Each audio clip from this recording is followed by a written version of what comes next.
ದೆಹಲಿ ಸ್ಫೋಟ ಪ್ರಕರಣದ 3ನೇ ಕಾರನ್ನ ವಶಕ್ಕೆ ತೆಗೆದುಕೊಳ್ಳಲಾಗಿದೆ.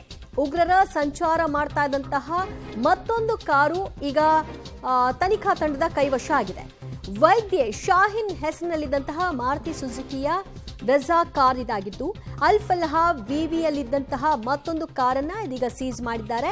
HR 87U9988 ನಂಬರ್ನ ಬ್ರೆಜಾ ಕಾರನ್ನ ವಶಕ್ಕೆ ಪಡೆಯಲಾಗಿದ್ದು, ಕಾರ್ನಲ್ಲಿ ಏನಾದರೂ ಸ್ಫೋಟಕಗಳನ್ನ ಇರಿಸಲಾಗಿತ್ತಾ ಅಥವಾ ಈ ಕಾರನ್ನ ಮಾಡಿಫೈ ಮಾಡಲಾಗಿತ್ತಾ, ಈ ಕಾರು ಶಾಹಿನ್ ಹೆಸರಿಗೆ ಯಾರ ಮೂಲಕವಾಗಿ ವರ್ಗ ಆಗಿತ್ತು, ಇದನ್ನ ಖರೀದಿ ಮಾಡಿದ್ದು ಯಾವಾಗ ಮತ್ತು ಈ ಕ್ಯಾಂಪಸ್ನಲ್ಲಿ ಎಷ್ಟು ದಿನಗಳ ಕಾಲದಿಂದ ಇದು ಅಲ್ಲಿಯೇ ಪಾರ್ಕಿಂಗ್ನಲ್ಲಿ ಇದೆ.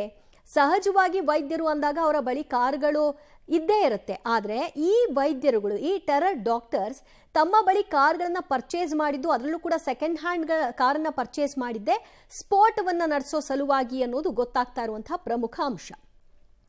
ಮತ್ತಷ್ಟು ಮಾಹಿತಿ ಪಡೆಯೋಣ ನಮ್ಮ ಪ್ರತಿನಿಧಿ ಶಬ್ಬೀರಿಂದ. ಶಬ್ಬೀರ್, ಈಗಾಗಲೇ ಅನುಮಾನ ವ್ಯಕ್ತವಾಗ್ತಾ ಇರೋ ಹಾಗೆ ಸುಮಾರು 28ರಿಂದ 32 ಕಾರುಗಳನ್ನ ಈ ರೀತಿ ಖರೀದಿ ಮಾಡಿರಬಹುದು ಅಂತ.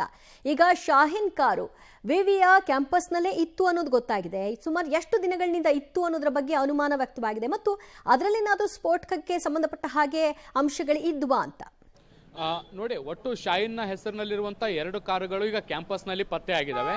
ಈ ಹಿಂದೆ ಡಾಕ್ಟರ್ ಮುಜ್ಮಿಲ್ನ ಇನ್ವೆಸ್ಟಿಗೇಷನ್ ಮಾಡಬೇಕಾದಂಥ ಸಂದರ್ಭದಲ್ಲಿ ಒಂದು ಶಿಫ್ಟ್ ಡಿಸೈರ್ ಕಾರು ಪತ್ತೆಯಾಗಿತ್ತು. ಆ ಕಾರ್ನಲ್ಲಿ AK-56 ರೈಫಲ್ ಇರುವಂಥದ್ದು ಕೂಡ ಕಂಡು ಬಂದಿತ್ತು. ಸೊ ಆ ಕಾರಿನ ತಪಾಸಣೆಯನ್ನು ಮಾಡಿ ಅದರ ನೋಂದಣಿ ಡಾಕ್ಯುಮೆಂಟ್ಗಳನ್ನು ತೆಗೆದಂಥ ಸಂದರ್ಭದಲ್ಲಿ ಆ ಕಾರು ಕೂಡ ಡಾಕ್ಟರ್ ಶಾಹಿನ್ನ ಹೆಸರಿನಲ್ಲಿ ರಿಜಿಸ್ಟರ್ ಆಗಿರುವಂಥದ್ದು ಗೊತ್ತಾಗಿತ್ತು. ಈಗ ಇನ್ನೊಂದು ಕಾರು ಪತ್ತೆ ಆಗಿದೆ, ಅದು ಬ್ರಿಜಾ, ಅದು ಕೂಡ ಶಾಹಿನ್ನ ಹೆಸರಲ್ಲಿ ರಿಜಿಸ್ಟರ್ ಆಗಿರುವಂಥದ್ದು ಕೂಡ ಗೊತ್ತಾಗ್ತಾ ಇದೆ. ಸೊ ಆ ಎಲ್ಲ ದಾಖಲೆಗಳನ್ನು, ಮಾಹಿತಿಗಳನ್ನು ತೆಗೆದುಕೊಂಡಿದ್ದಾರೆ ಮತ್ತು ಕಾರುಗಳನ್ನು ಕೂಡ ಸೀಸ್ ಮಾಡಲಾಗ್ತಾ ಇರುವಂಥದ್ದು. ಈ 2 ಕಾರುಗಳ ಜೊತೆಗೆ ಈಗ ಸ್ಫೋಟ ಆಗಿರುವಂಥ I-20 ಕಾರ್ ಕೂಡ ಈ ಹಿಂದೆ ಈ ಒಂದು ಕಾಲೇಜ್ನ ಕ್ಯಾಂಪಸ್ನ ಒಳಗಡೆಯೇ ಕೂಡ ಇತ್ತು. ಸೊ ಅದು ಕೆಲ ದಿನಗಳ ಕಾಲ ಇಲ್ಲೇ ನಿಂತಿತ್ತು. ಆ ದೆಹಲಿಯಲ್ಲಿ ಸ್ಫೋಟ ನಡೆಸಬೇಕಾದಂತ ಸಂದರ್ಭದ ಕೆಲವು ದಿನಗಳ ಹಿಂದೆ ಮಾತ್ರ ಅದನ್ನ ಈ ಕ್ಯಾಂಪಸ್ ನಿಂದ ಹೊರಗೆ ತೆಗೆದುಕೊಂಡು ಹೋಗುವಂತ ಕೆಲಸಗಳನ್ನ ಡಾಕ್ಟರ್ ಉಮರ್ ಮಾಡಿದ್ದ. ಸೊ ಹೀಗಾಗಿ ಈ ಹರಿಯಾಣದ ಫರೀದಾಬಾದ್ ನಲ್ಲೇ ಮತ್ತೊಂದು ಏನು ಇಕೋ ಫೋರ್ಡ್ ಕಾರ್ ಕೂಡ ಈಗ ಲಭ್ಯ ಆಗಿರುವಂತದ್ದು. ಸೊ ಎಲ್ಲಾ ಕಾರುಗಳ ಮೂಲವೂ ಕೂಡ ಇಲ್ಲೇ ಆಗಿರುವಂತಹ ಹಿನ್ನೆಲೆಯಲ್ಲಿ ಮತ್ತಷ್ಟು ಕಾರುಗಳ ವಿಚಾರಣೆಗೆ ಸಂಬಂಧಪಟ್ಟಂತೆ ಮಾಹಿತಿಯನ್ನು ಸಂಗ್ರಹಿಸಲಾಗ್ತಾ ಇರುವಂತದ್ದು. ಮುಖ್ಯವಾಗಿ ಒಟ್ಟು 32 ಏನು ಕಾರುಗಳನ್ನ, ಸೆಕೆಂಡ್ ಹ್ಯಾಂಡ್ ಕಾರುಗಳನ್ನ ಖರೀದಿ ಮಾಡಿ ಸ್ಫೋಟವನ್ನ ಮಾಡುವಂತ ಲೆಕ್ಕಾಚಾರವನ್ನ ಮಾಡಲಾಗಿತ್ತು. ಅದರ ಪೈಕಿ 4 ಕಾರುಗಳನ್ನ ಈಗಾಗಲೇ ಖರೀದಿ ಮಾಡಲಾಗಿತ್ತು.